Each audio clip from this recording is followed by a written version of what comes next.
Good evening and welcome to our February edition of Classic Car Restoration Club Live Q&A. This is our opportunity to, interact with you guys and find out, what kind of questions you have and how we can help you out. Now, like always, we don't profess to have all of the answers. That's why, if our panel here, which includes Ross Keel and Terry Wright, if we don't have the answer for you, feel free to, there's right below the window here, there's a dialogue box where you can ask questions. Also, if you have some advice, about something we're talking about, we're here. We're here for you to, listen as well as, offer our advice. So feel free to chime in. Of course, below that yet, there's an opportunity to download a PDF of our guide to classic car terminology, full of great things in there. If you see something you think we should add to it, just let us know. Also, way down in the corner, there's a little chat button. You can kind of ignore that for right now. That's usually to speak to somebody on our member services team if you're having a problem with your membership or you can't access anything. Those are the people that can help you out. So with that, Ross, all right, Carrie, are you ready? Let's get started. Let's go. Sounds good. Our first question in tonight actually came a couple of days ago from Alan, and he writes, what do I need to do before starting a 350 motor with 10-to-1 compression that has not been started for a year? I'll let you start, Terry. Me? Yeah. Well, I suppose there's many different answers to this, isn't there? But so what? I guess that we'd have to have some more information. Yeah. Has not been started for a year, so I'm assuming that it's been running before. Yeah, I'm assuming it's a running driving engine, but it just hasn't been drove for a year. So under that assumption, we know if it was just freshly rebuilt and hasn't been charged, then you should pressurize the oil system, and there's some steps to getting it. But what about that car that's sitting for 1 year? Me personally, I might just I would probably start with just maybe with a wrench off the front of the crank. I'd probably turn it over a little bit, make sure it's turning over. Maybe it's not going to be seized up. No. But it wouldn't hurt to just make sure it cycles through. You might want to look at your gas. Gas might be old and may not want to work. You might want to drain that gas out. Yep. I've known plenty of people to just throw a battery in and crank it over and see if it fires up. But I'm not saying that's the way to do it either. But check your oil. I think, yeah. Check all your fluids. Check your fluids. If you're real concerned about bearings being dry, you can pull the coil wire and then just crank it over a couple times, let the oil pressure come up a little bit, and then you've got some oil coming in there. You know that the thing's turning over, and if everything looks good and just cranking it over, then go ahead and plug your coil wire. You don't want to sit and crank it for a long time with that because you will fill gas into your engine. You don't want to wash out all your cylinders. But you can crank it over a few times to get just everything moving and get the oil moving and everything else. And for me, I wouldn't, it wouldn't 1 year. If it's been a running and driving car, I would think twice about, the crank. Usually you got to crank them a few times just to get them started. Yeah, anyway. I crank mine over until I see oil pressure. I don't even pump the gas. Oh, yeah. Just crank it over till you see oil pressure, and then I'm gonna guess that the carb's probably dry. It'll So be dry. you could probably fill the bowl up. It will fill itself. I mean, you could probably prime the bowl with some fresh gas too to help it. So you're not Mine waiting for doesn't the like pump starting in Cold weather in the In the spring 85 doesn't fire good. You got to put regular gas in it. to get it to fire the first It's time. cold. Yeah. Really? Huh. I don't know. I know the DeSoto here. I've had to start that a few times. I've been, ever since I switched carbs on that thing, it's sort of like just turn it. it doesn't crank over a couple of times before fires right it off? fires. And it's like, how is that possible? But, I've been real happy with that. But again, that's probably sat for 6 months or 7 months. And it surprises me that it starts that easy. But That's that Edelbrock. yeah. Well, it's a brand new carburetor, so that always tends to help, regardless of the brand. The brand new carburetor always helps. That always helps. Okay. So yeah, Alan, I don't know, crank it over a few times, and if it's just been sitting a year, you'll be fine. Yeah, shouldn't be bad. The Rick writes, apparently he has a classic C2 Corvette that has been sitting motionless for decades. He refers to it as a barn find. Has a true knockoff wheels that are not GM OEM versions, but very similar aftermarket types. The center spinners are marked AEA, and I'm not familiar with that AEA? brand. I'm not Yeah. Only 3 have been removable with the lead hammer. So, if you're not familiar with spinners, like a lot of the classic cars, they use a lead hammer, and the lead was used to because it's malleable. It won't chip the chrome and ding up your spinners. So it gives you good, but after a while they do get deformed. I know on one of my cars that has knockoffs on it, I was just used the rubber dead blow hammer, and those seem to work perfect for it.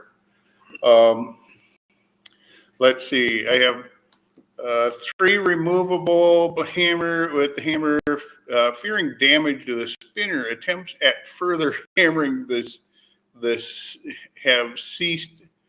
These wheels were not common even when they were. So he's afraid of damaging the wheels because he knows that he's probably never going to find either spinners or the rest of the parts that he wants.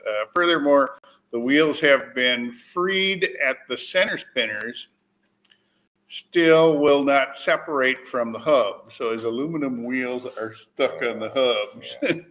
The 5 pins, there's 5 pins are basically the replace the studs themselves, are corroded, and they fit into bores in the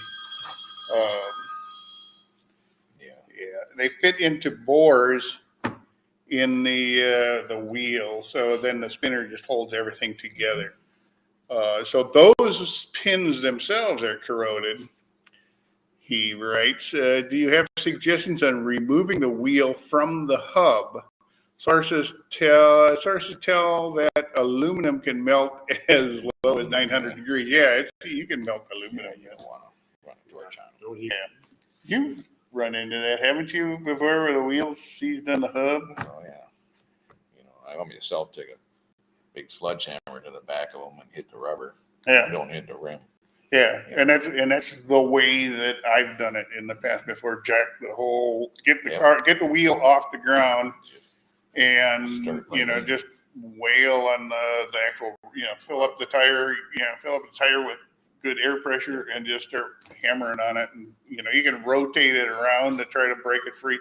Also, you want use some kind of penetrating oil. It can help, at least. PB blaster. PB blast, PB blaster is the works. That stuff works. All right, you've heard it. This is an advertisement for PB blaster right now.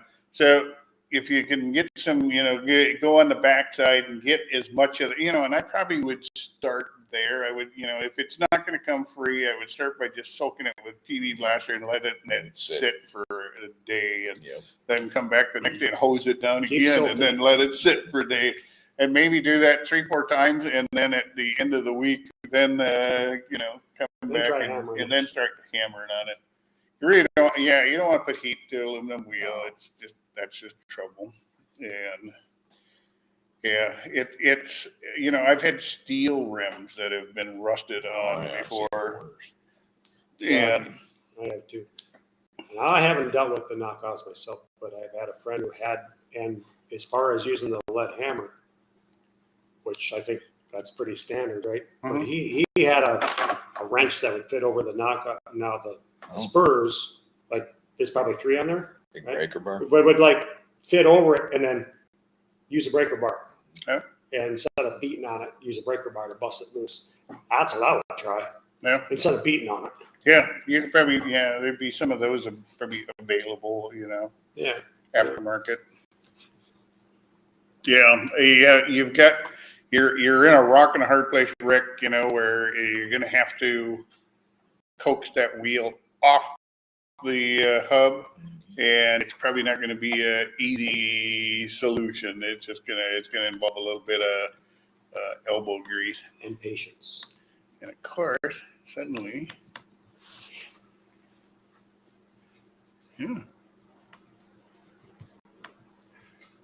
yeah, apparently, you know, thanks to technology here, my page is not like letting me. Are you froze? I'm trying to decide if my browser is froze or not. I'm hoping not. Um, Can you see another question? it's telling me the chat roll is froze. I'm not sure why. You know, guys, it is like, you know, this is a live event, so Of course it's gonna happen. we expect everything to go all to heck, you know, as soon as we're on live. We're gonna get done, and I might be back. Well, it's kind of acting up a little bit. All right, we have a question from Mario on YouTube is asking what controls stance, ride height, stance and ride height, springs or shocks or both. In the video where you installed QA1 adjustable shocks in Ross Chevelle, he's right here. You've seen the stock Chevelle springs. No. UA1 coilovers. Yep. And ended up having to change springs, 3 times just to try and get my low right as low as I want. Yeah, and then that came to kind of messing with different spring ratios. Yep. And mainly it was, you know, what was the right number of pounds to hold up the rear end on a 68 Chevelle big block. On a big block car, there is some of the engine weight is transferred to the rear. So yeah, we did kind of play with that a little bit. I'd like to say we had an easy answer, but eventually, Stronger spring. we went to a little bit heavier spring than what we started out with. When we first started out, we went to a higher. Now, your question was what controls it? What controls your ride height and stance? Your shocks have nothing to do with ride height. Your shock is just On a on any vehicle, even on a QA1, an adjustable shock, just it's sort of a misnomer. You're not adjusting the shock; you're adjusting the amount of preload on the spring, and so the shock has zero to do with where your car sits. It's all about spring and amount of load and the weight ratio of your spring. So it's like, so with Ross's car, it was mainly finding the right spring. And, you had purchased your springs through Summit, was it? It came as a kit. And Summit was real good about, you put them in and you set the car down and it's like, no, these are too light. And Summit was real good about exchanging them for the next one up, as long as you didn't damage them or anything while they had them. And, it says a lot about Summit, but it also, I think a lot of suppliers might do that for you as long as you don't, mess them up Yep. doing it. So you don't have to buy 10 sets of springs, to find out which one's the best. You can, do a little research up front, what's the best for your car. And then ultimately, you make the purchase and hope you did well, and then sometimes you find out afterward. Yeah, I mean, and then you had that were I've got a couple I've got a couple sets of springs in the drawer. kind of a progressive thing where you could have some load on it, and for better ride, but put pressure on them. They were more firm as you got Yep. more down. Yep. If any more weight was put on them. Yep. So there's all kinds of springs you can go with. But Yep, there's either a straight weight or a progressive weight. There's lots of options when it comes to coilover spring. Far more than there is with like even just car spring. If you wanted to stock spring, there are choices for you. There are, I know Eaton Spring and a few others make, different weights of springs for a Chevelle.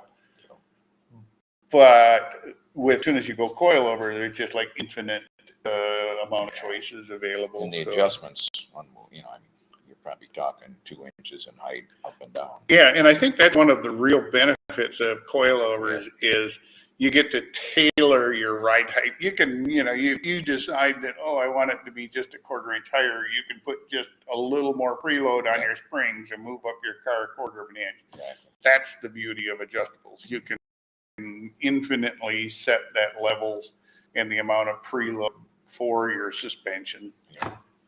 If I recall, when you guys did that, I mean, you're taking out the old spring, which is a huge monster spring, and then your coilovers are a tiny little coilover spring. And I remember you being a little I was doubtful about skeptical it. because But after you went out and road tested it, you were a believer in it, and you couldn't believe how well they. once I got the right ones. Yeah. Because the original ones that I got with the kit were too weak, and we tried 2, 3 some years, and then we went up to a little stronger spring, and it was good. So We have next we have gentleman that goes by the Out General Bacon on YouTube says, "Hello, gents. I'm not sure it says it says 982. I wonder if it's a 1982 Buick Riviera with 5,000 original miles, low miles. Any tips for heat? Boiling fuel in his Quadrajet on a 307. You could put a spacer in I think that was the typical fix for back in the day, was putting a spacer to keep it from boiling out. Yeah, they make there's a, now dissipator. I'll always mess it up. It's like a phenolic or PHENOLIC. I don't know, something like that. I'm sorry if I messed that up. It's a composite material that's not metal, so the carburetor sitting on top of it doesn't transfer the heat from the engine up to the carburetor. I know there's bigger solutions than that. I know the 1982 should still be carbureted.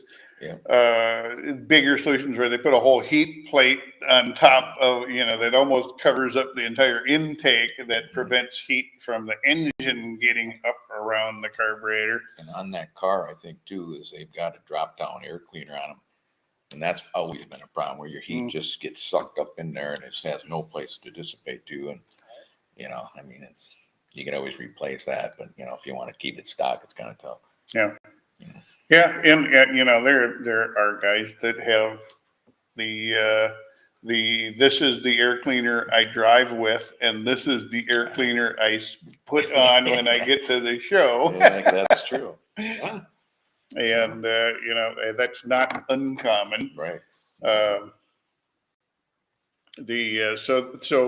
those would be my first thoughts, Yeah. You want to put a spacer under the car. That's usually the biggest help to stop because you're not going to transfer all that engine heat right to the car. I'm surprised unless the car is running hot, you know. Yeah, yeah. Usually you're not going to get gas boiling if your car ain't boiling. But Well, you just got the number 307. Is that the engine size? yeah, 82. I don't think they had a Buick. Maybe it was. They put a 307 in. Okay, so that would be my advice off the hand. He also asked, can an aftermarket intake be added, but keeping the original carb? Yeah, Yeah. You could go with I'm sure there's a Edelbrock air gap for that, or something that has Just more. be careful on your height. Yeah, you get. That's the thing with some of those in those years. You got to start worrying about clearance issues coming through.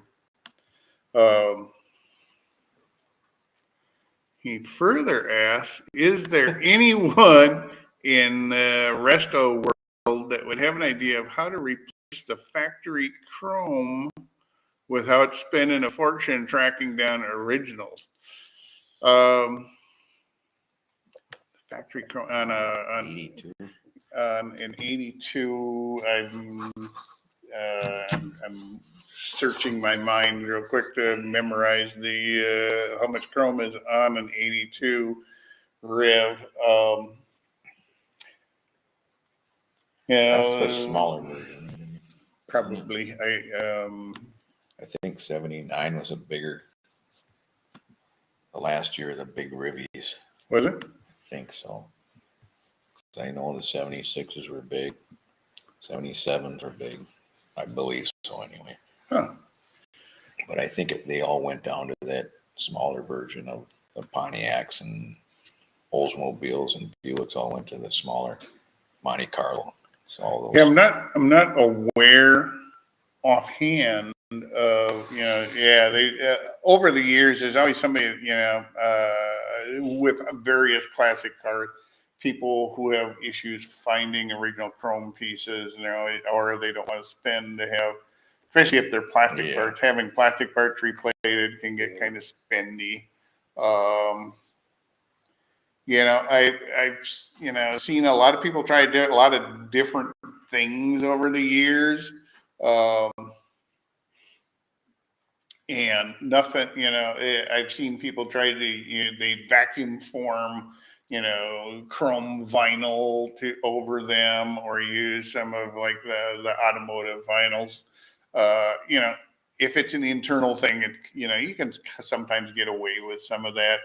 But anything outside, I've never seen anything that's really held up. I know there was the chrome paint stuff for a while that was all the rage, and everybody's kind of rattling about, oh, you can chrome out your entire thing, but then the people that actually used that stuff in a matter of a year or two were complaining of adhesion issues and all kinds of yellowing and other issues.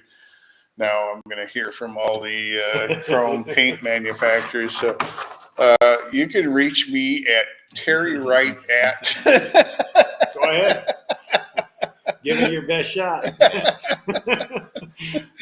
But I have. What do you know about I really don't know. For that year, there's probably not much available for aftermarket. So I guess I would be searching for salvage yard pieces maybe, or somebody parting out something like that. But yeah, that's a good one. I'd be happy to find an original part that was replatable, but that's gonna be pretty expensive. And I don't know if you're just talking how much chrome could there be on a 82 Riviera? Yeah. It's not like a 58 whatever. The chrome era where everything was a million pieces on it.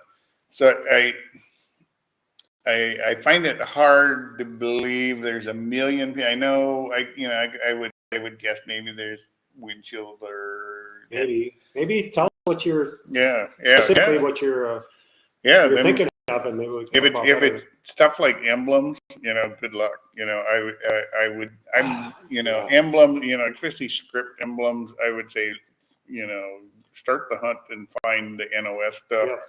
and buy that one if you can find it. I know nobody wants to spend the money for it, but sometimes, if you wait too long. And I'm just wondering too is, I know a lot of you're in the Monte Carlos, they come out with some aftermarket stuff, like in the 80s, early 80s Monte Carlos, because they're really popular. But it's Mhm. probably the similar chrome, I would think. I mean, on something like that, because those body styles It's are very all possible very because similar.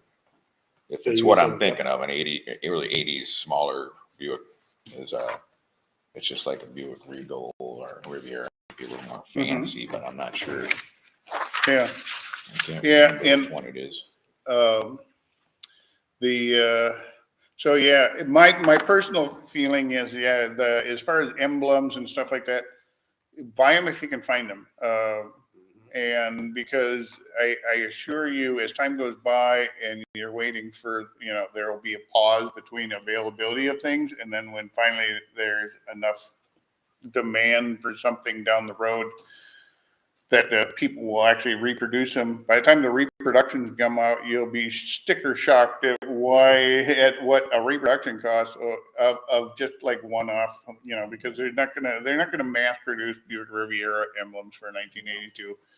So it's gonna be short run stuff, and it's gonna be at a premium. So buy it if you can find it. Oh, he's got same size as an Eldorado, 2-door. Yeah. Oh, Yeah, it's that size. yeah, that size.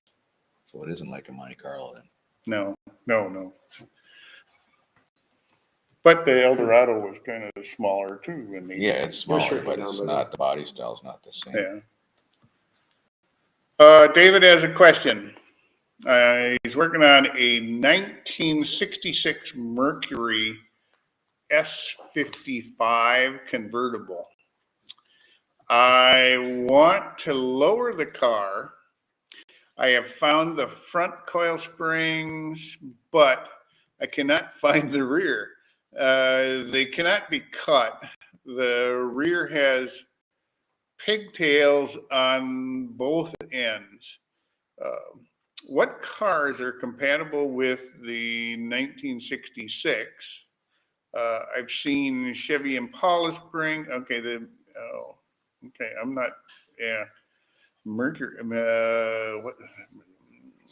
I've seen Impala springs that look identical, but I don't know enough to make that call. Thank you. Um, Take their coils. What was the fastest way you used to do it back in the day? the torch. There you go. You want to lower it? Uh, Heat that bad boy up. You'll lower it in a heartbeat.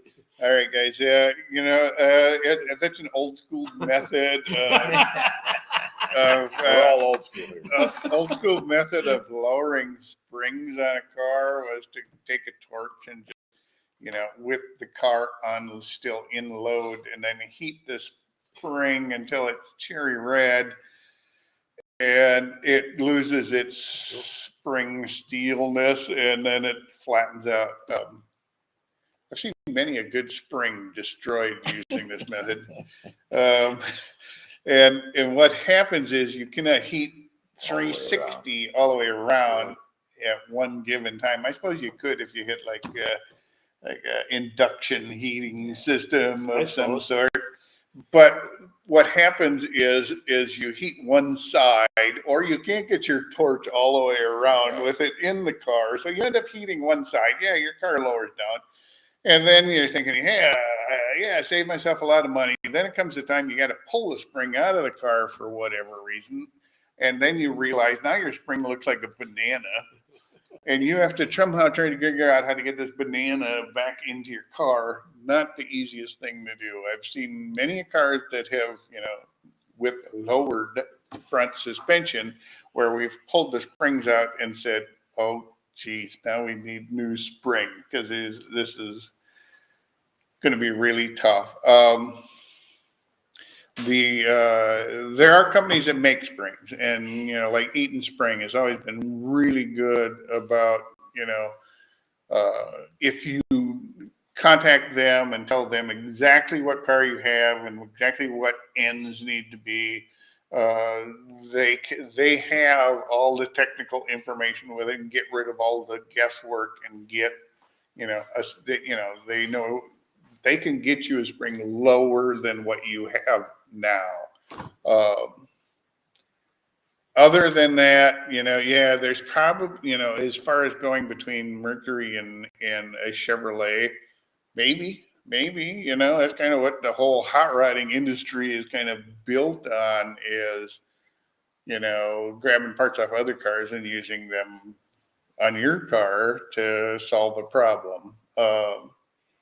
Would it work? I don't know. You have to do some research. I wouldn't invest a lot of money into it. I would, maybe, become good friends with a local U-Pull junkyard and say, hey, I'm trying to find a Zeta spring to lower my car. Can you give me a set of these to try? Or they'll let you buy them and give you the right to exchange them for something else. Maybe that's an option for you. I'm thinking, what else? What other options does he have? I found that the front coil springs, but I cannot find the rear. So he's just looking. He found lower front coil springs, but he's just having trouble with the rear. I can understand not being able to cut them. Some of them get smaller. I think even the Chevelle ones get really small at the bottom. They go to the pigtails on one end. Yeah. And what about the old brackets that used to clamp two coils and screw them together? Yep, I have seen those. Seen those too. I mean, there's the old opposite ones where you twist some spacers in, but yeah, you can go either way. You can go either way, yeah. I know that's kind of hokey, isn't it? It's kind of, but I would try to find a different spring. Yeah, that would work. Yeah, I would contact the people like at Eaton Spring, and they're always had good customer service. And or if you've got, I know here in town we have a local spring shop that's not too far from here. If you have a local spring shop in your town, maybe talk to them. Maybe they've got they have the knowledge because they're working with that stuff day in and day out. So they'll probably know if there's an interchange out there. For me, I don't even think like a Hollander's interchange manual isn't going to cover cross make. It's not going to cover Chevy to Ford. It'll cover, whether there's a Ford product or that will switch to a Mercury, or a Lincoln product that'll switch to a Mercury. But the Hollander's interchange manual is a good resource to find interchange parts between GM, all the various GM cars, or all the various Ford cars, or all the various Mopar cars. Great resource for that. Not so good if for the hot rodder who wants to move something from a Rambler to a Packard or something. So it's worth, it's one of those areas where you just got to do a lot of legwork. And I'm sorry, David, I don't have a better answer for you, but it's kind of the nature of the beast. Again, guys, if you have any questions, feel free. Now is the time. Get them in while we got a little lull here. We've got some questions that have come in over the internet. And our first question is, I'm working on a 1929 Hudson two-door sedan as a street rod. It has a piano hinges on the doors and 3 piano hinges for the hood, the side panels, and the center of the hood. What is the correct way to paint these hinges? Should they be taken apart and cleaned and prepped, then painted as separate pieces, then assembled, or painted as one unit? My concern would be the proper cleaning, prep, and primer, and top coats, and how to eliminate slight paint buildup in the piano hinge. If painted as one unit, last question is, the center hinge on the hood is bound up. What would you recommend to free it up without distorting anything. Okay, yeah. Bottom line, what I've done before is for most piano hinges on hoods, there's a long rod that goes through the piano hinge. And it's usually, you can usually pull it from one side or the other. I pull the rod up, separate the two halves. Or in and in the case of like a 30s car where the sides have a piano hinge on each side and there's one center hinge in the center, I pull all the rods out, separate all the pieces. Now, you're right to worry about paint buildup in the piano hinge. Usually they're not set up to be really super tight. They're set up that there is a paint allowance already there. So start by getting everything down to just fresh bare metal. Then put on, primer. Don't, when you go to paint it, make sure you don't put on excessive amounts of paint. You can, make problems for yourself too. But I've never had any issue just, having all the pieces separated, painting them all separate and buffing them out, then assembling them. And, you want to use, when you assemble it, you want to make sure all the hinges are clean. If you do have like your center hinges bound up, and that's not uncommon because it's the center and top of the hood. So if the car's been sitting for a while, that's the one that gets the most wear. Yeah, there's corrosion that builds up in there. This is like a full disassembly thing. So yeah, you're going to use a penetrating oil like PB Blaster. And and just work it a little bit and keep working on it over the course of a few days until you can get it to free up. As soon as you can get the sides to free up, it's not going to be an overnight thing. It could take you a month. It could take you 2 months. You're going to blast this thing with PB Blaster or some other, Deep Creep or a million other products out there. But try, spray down all the hinges several times, and not just the center one that's froze up, but spray the side ones. It'll make it easier to get the rods out. Eventually, you'll get the rods out, and then your job will be to remove paint and remove PB Blaster. You will have to remove that PB Blaster. Yeah. It's terrible to try to. Yeah. You're not going to paint over it. No. You just have to get it all off. Yeah. You're going to have to lubricate it very well and put it back together to keep the paint from wearing off. Yep. And I would recommend some sort of dry film, something that dries that doesn't detract dust or, Yeah. But Yeah. that stuff's out there. And I've never had in the cart that I've done where I've never had any issue with everything fitting back together. Although I don't put on excessive amounts of paint, especially in the hinge area. If you're doing, on a 30s car, I usually just go single stage anyways. So I'm not adding base coat and clear coat. And so I normally don't add excessive amounts of paint. If you are worried about getting, you can, after your first, coat of, if you're doing just a base, you can always mask after your, base to do, mask just the hinge part itself and do the other ones, because the hinge on these things usually isn't stamped in there. It's like attached to the sides, but all cars are different. Some it is, but you can usually get around adding too much paint to that area. If you're aware, you don't want to, you don't want to be color sanding and buffing that area too much anyways, because it's nothing but edges. So, So use common sense when you paint, and it shouldn't be a big issue once you go to assemble it. Lubricate everything. Clean the rods so they're nice and shiny and smooth before you try to reassemble everything. It'll all go back together and shouldn't have any issues. Michael writes, has anyone any idea? Oh yeah, here's a good one. I will test your knowledge. Anybody have what the firing order of a 73 Chevy C10 250 6-cylinder? Oh, I was ready with a I was ready. Okay, we're gonna come on. Let's do your memory of the Chevrolet V8 firing order. 1-843-6572. Yeah, see. 6-cylinder. I don't know. I would think you could just go online. Yeah, Look it up. It's a pretty common motor. yeah. I don't know offhand either. I don't either.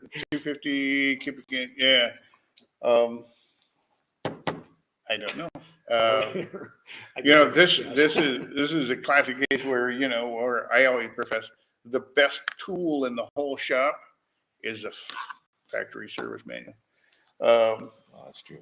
Because anything, it's like first thing I always look for when I own any car is look for a factory service manual, because there's so many little things inside the way any car is assembled, that it's always good to know how this goes together and how to work on this part, because that's one of the questions I get all the time. It's like, I want a video on taking the front seat out of a 67 Cougar.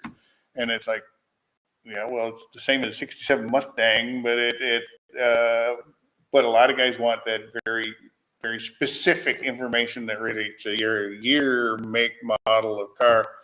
And the best place to get it is a factory service manual, because that's what they're made for. The people to work, the mechanics to work on those cars. And you'd be surprised what's available nowadays, especially, now that so much stuff is digital. You can get like a factory service manual on a DVD or a download, or and you can have them on your phone. And then when you're in the shop, you can just grab your phone and quick find it. So there are those resources out there. Falcon Literature has a bunch of that stuff.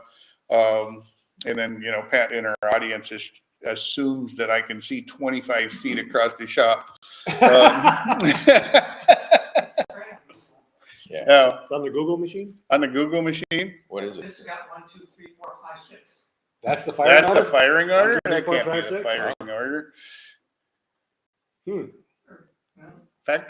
Firing order. Yeah, come on, guys. Quick, while we're on here, let's help Michael out, and let's post up the factory firing order for a 250 6-cylinder engine in a 73 Chevrolet. There, I'm sure somebody's going to post that real quick. So What? You can't read it. Again, guys, feel free to ask your questions. Now is the time to do it. We've got we're going into late winter at this point. Mm-hmm. A lot of us will be getting our cars out of the garage soon, and looking forward to hopefully getting them out on the road. Here in Minnesota, it lasts a little bit longer. Oh, yeah. The rest of you guys out in the country, out south of us, are probably there's probably some guys out there that may already have their cars out. Our friends in Phoenix are probably thinking, well, not too many more days left before they have to put their cars away. That ain't that warm yet. So Terry, I understand you might have something for our show and tell. I have a show and tell piece I brought along with me all right. in case we had a little time to talk about it. While Terry's doing a show, feel free to get your questions in. We're gonna, we're waiting for Terry now to do his magnificent show and tell. Well, it's really not that impressive, but I thought it was kind of cool, so I thought I'd bring it along. But obviously, we have to think about what we want to do our cars during the winter, and now that shame on me, I didn't change my oil and filter before I put the car away last year, because I really wasn't sure if I was going to, if I was going to keep running it. But I decided that I was going to, and if you guys, any of you guys know me, and some of you may, I'm a purist. I like things stock and factory. Yep. So when looking for an oil filter, I mean, I usually put AC Delco stuff on, right? And the stuff that's out there now, aftermarket stuff for AC Delco filter is just the typical blue filter. And it's even getting hard for me to find a PF24 AC Delco filter for my Pontiac. And I mean, they're out there. But while I'm sitting there trying to find them, I'm finding some old ones that the old original period correct type were white with the old AC Delco stripes around it. Well, I found some decals online, and I thought, and I actually found some filters that were online they're already painted up from some of the aftermarket companies. Okay. And I thought, well, that's kind of cool. For $25, I can get one that kind of looks like what it's supposed to be, but I have no idea what the filter is, and I don't want to put a cheap filter on, and I'm not going to bash any filters, but I don't know what the filter is. Yep. They don't tell you what it is, so it could be anything. I have a preference of, and I'll step out just for a second so I'm going to grab it. But, right back. Yep. He's on. Now while Terry's off camera, you can get your questions in now. So I am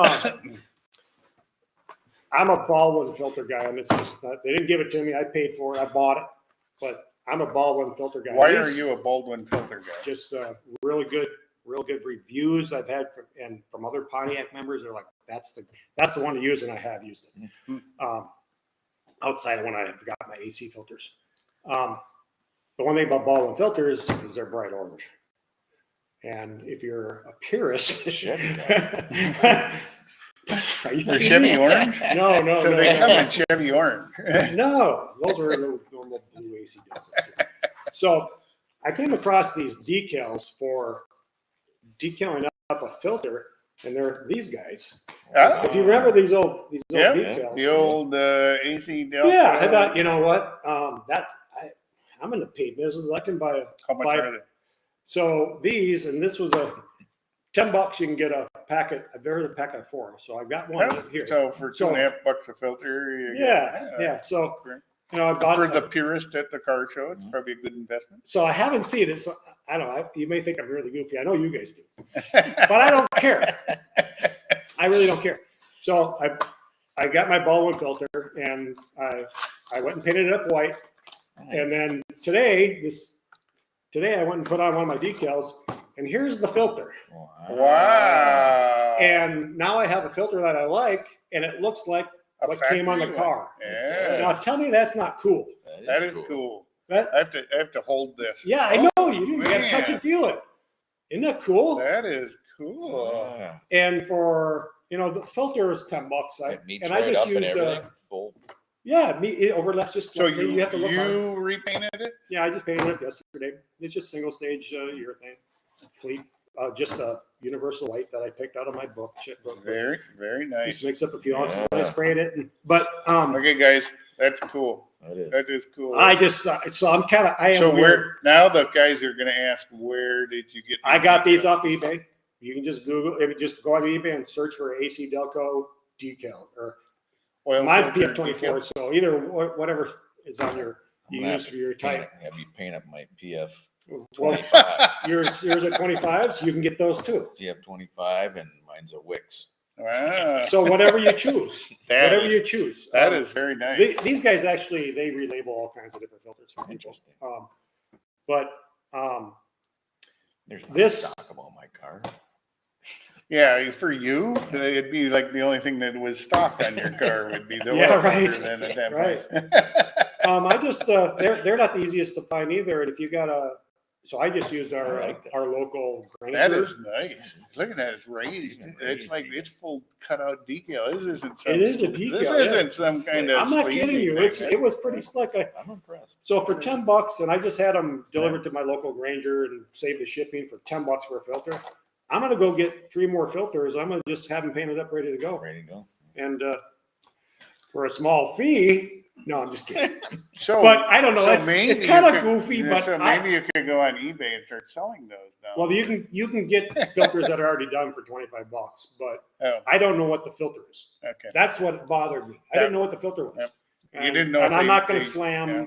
any filter types, but Or slam anybody else with filters out there. Maybe that's the yeah.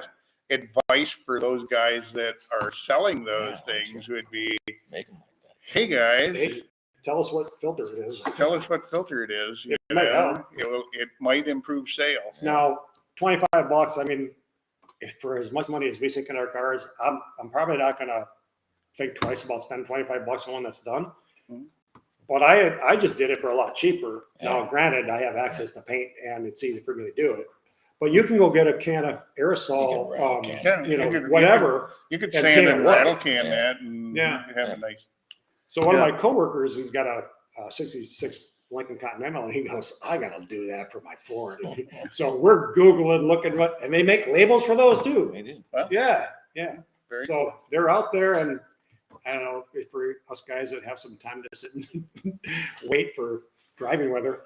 I don't know. I thought I'd share it. I thought, There you- what the heck? I like it. But yeah, That was there's your show and tell. our show and tell. Our moment for this month was a great idea on how to make a factory looking. I haven't seen it. I've seen them in pictures, and I thought, what the heck? I got to get a filter anyway. Cool. And I'm honestly. impressed. I'm impressed. It's So- it's a clever idea, and it looks like it. for somebody to even make these up, and Yeah. there's all kinds of choices out there, so it's doable. Yeah. So, and thanks for entertaining me. No, I like that idea. It's a good idea. That concludes our first show and tell segment in live Q&A. We'll put it on Ross next week for next month for show and tell. Yeah. Okay, Steve writes, I've got a 1965 Impala SS. Thinking of using Ride Tech suspension upgrade with QA1s. Any recommendations or gotchas to share? The Ride Tech stuff is good. No, you're not going to get, that's all air ride technology stuff. I have no reservations on anybody using their components. QA1 also, it would surprise me if QA1 doesn't also make chassis upgrade components. I know for the Chevelle, they make full tubular front and rear suspension components. It would surprise me that they didn't make them for full size, but maybe not. Oh, I would The Impalas don't always get as much love as the Chevelles and the Camaros do. They do. But, the Ride Tech stuff is good. I have no qualms about, you're not going to hear any horror stories from me. I've got, I've worked with Air Ride Technologies, Ride Tech on a number of projects over the years. Always good products. Always, they hold up. And QA1 here is local, and their reputation stands for itself. It's sort of like they have good products and they have a good reputation and build quality products. So both your choices there are solid ones. I don't know of any horror stories with either one of them or anything to look out for on using either of their components. Both strong, reputable companies that have been in business for a long time, and that's how you stay in business for a long time, is having good quality products that people can rely on. And I know it would be cooler if I had some real bad things to say. There are other companies I could say I could mention, but for those two companies, all good stuff. Yeah. Okay, now there's some guy named Wop who says I'll take 4. So apparently What's those Pontiac air? he wants 4 air filters or Oil filter? oil filters. For a guy named Wop, Are they the $30 price a piece? just doubled. Use one at a time.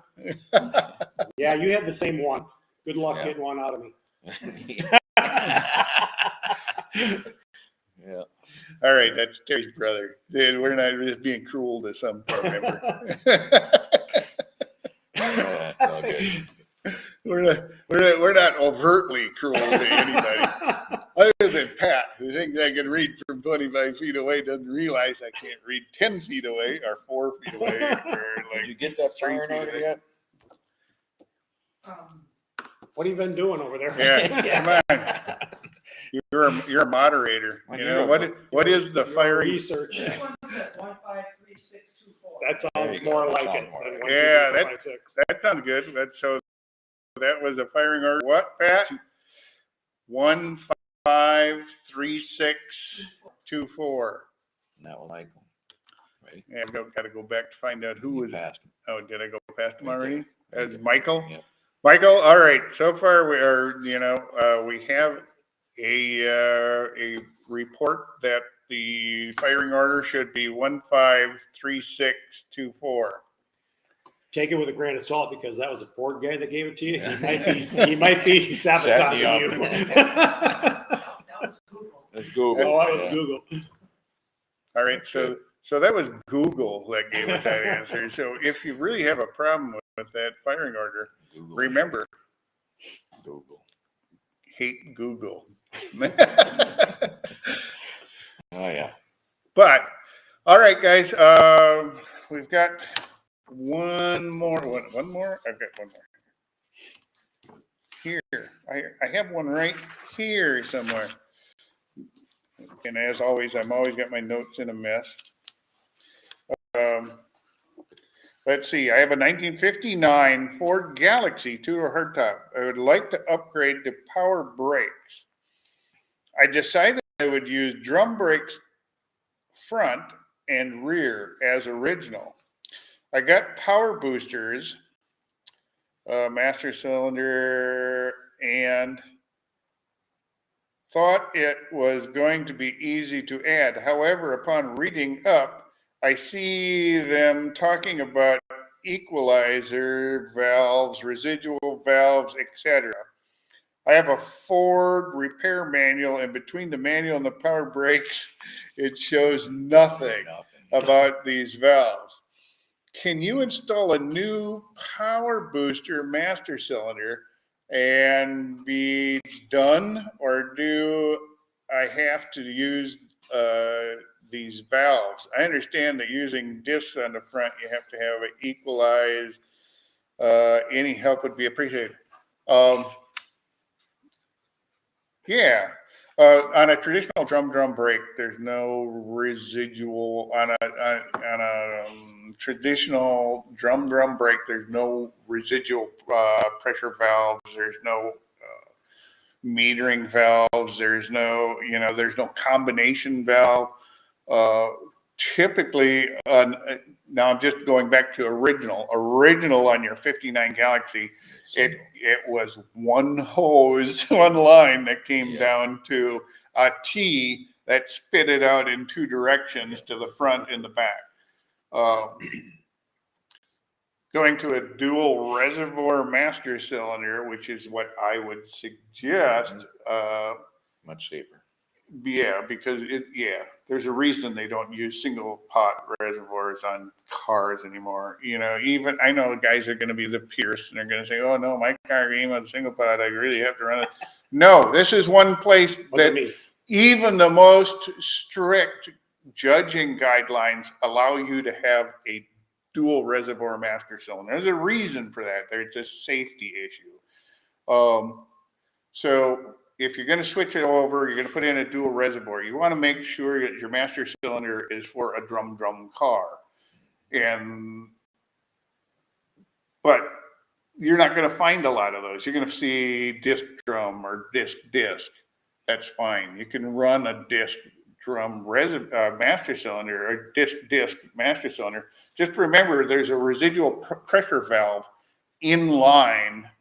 That on a drum brake, you need 12 pounds of residual pressure on your front and rear brakes. And that's on a drum. On a disc, you only need 2 pounds of pressure. And the weight of the fluid from the firewall down to the axle produces 2 pounds of pressure by itself. So for a disc, a lot of times you don't need any. If you have a firewall mounted master cylinder, you don't need a residual pressure valve. That's nonsense. But if you're going drum and you use a disc master cylinder, so there's no check valves in there, no residual pressure valve, you'll need 12 pounds of residual pressure front and back. You can buy a residual pressure valve for about somewhere between 15 and 20 bucks. You'll need one on the front and one on the back. They're separate lines, separate systems. So you'll need 2 of those. With that said, now you don't need a full combination valve. It is a good idea to have, when you switch to a dual reservoir master cylinder, to put a proportioning valve on the rear brake line. You can buy those relatively inexpensive. You go to Speedway Motors, look up adjustable proportioning valve, and you can get one to drop in line. And what I suggest, and what all that does, all your proportioning valve ever does, it doesn't do a thing under normal braking. It does not do a dang thing under normal braking, but on a panic braking, you hit the brakes real hard, it prevents your rear brakes from locking up first. So that way, if by doing that, then your car doesn't go into a skid. Keeps you from going into a skid situation. Biggest problem with adjustable portioning valves, people never adjust them properly, and they're actually, it's kind of hard. Usually I tell people, set it at the midpoint and kind of get a feel for where it's at. You can go out on a gravel road and do some panic stops and have somebody observe to see if your rear brakes are locking up before your front ones and stuff like that. But the idea is to have your front brakes locked before your rear brakes, so you don't go into a skid. So your question regarding, do you need anything? Yeah, you need, you're gonna need you want power brakes. You can add your brake booster, and however that's operated. Usually, most of them are by vacuum, and you're going to need a dual reservoir master cylinder. A lot of them are, either the old Camaro or Corvette based, even kits they sell for, Fords and everything else. They're running Corvette master cylinders in them. And just because it becomes sort of the standard for a lot of aftermarket, you could probably find another master, but out there that will do the job. Or if it's like a Willwood thing, or if you want like a real modern-y kind of thing. And then you'll need the residual pressure valves because you're drum. You'll need a proportioning valve to your rear brake line, and you'll need, a dual reservoir master cylinder for disc is what I suggest. But it's not a big deal. It's not unsurmountable. Right. It's the kind of thing, all those parts are available through companies like Speedway Motors. And there's a number of other sources for them out there. And I'm sure if you get specific into just, the Ford, there's probably Ford Galaxy specific upgrade kits out there that will give you all the components you're going to need. Although not a lot of people are going to assume you're going to be upgrading to disc brakes on the front, or four-wheel disc brakes on the front is a big one. 70% of your stopping is there. So that's why I suggest going with a disc master cylinder, because if you do decide to go with disc brakes up front later on, all you can do is pull that residual pressure valve, that 12-pound residual. You can drop in a 2-pound one if you want, and you're all set. You don't have to mess with anything else up there. You can just do your disc brake conversion. You have your brake system set. So it gives you some flexibility moving forward, but all the safety of a dual reservoir system. Okay, finally, let's see. Got a couple more questions here we're going to get through. Barry writes, regarding the 82 Rev carb issue, check the function of the manifold heat control valve. If stuck closed, it will contribute to the boiling issue. Yeah. Free it up by exercising with liberal application of graphite lube. Good. thanks, Barry. You know, that's good advice. That's very And, good. you know, that's what we count on, you know, that's, There you go. you know, when trying to memorize, you know, everything on every year, make, model of cars, sometimes, you know, we have to rely on you guys to, you know, for advice as well. So, you know, appreciate it, Barry. Thanks for, Fantastic. Anthony. How hard is it to remove the distributor from a 56 T-Bird? I have to change now it's like, it was there, and then suddenly it was gone. It was there, and then it was gone. Oh, no. Where did it go? Where's your shop? Hello from Arizona. Okay. I don't know where that went. Somehow on my chat roll here, I had a question disappear. We're going to try to reload it. As to where our shop is, we're in sunny Minnesota. It's a little it's a little cooler than Arizona. Yeah. We love Arizona. It's you know, but yeah, unfortunately we're not there. I don't know what happened to our chat row. I started and now it's gone. The what? Time. Yeah, I know. You were gonna close it up. Oh wait, it's back. Okay. Wait, There you go. no, it's not back. It's not back. It's not. Oh, Now you're really locked up. yeah. This chat There you roll, go. this chat roll's been kind of sticky. Not sure why that is. Sorry if any of you guys are having trouble reading the questions as they come through. We are. That's it. We've gotten to the end, and I want to thank you guys for coming by tonight. We appreciate your time, and you know, it's been a good exchange of questions, and yeah, Yeah, good time. we'll be back here again next month, and feel free to join us when, you know, next week when Ross is doing his show and tell. We're all looking forward. I'm looking forward to it too. We'll see you next week, guys, or next month.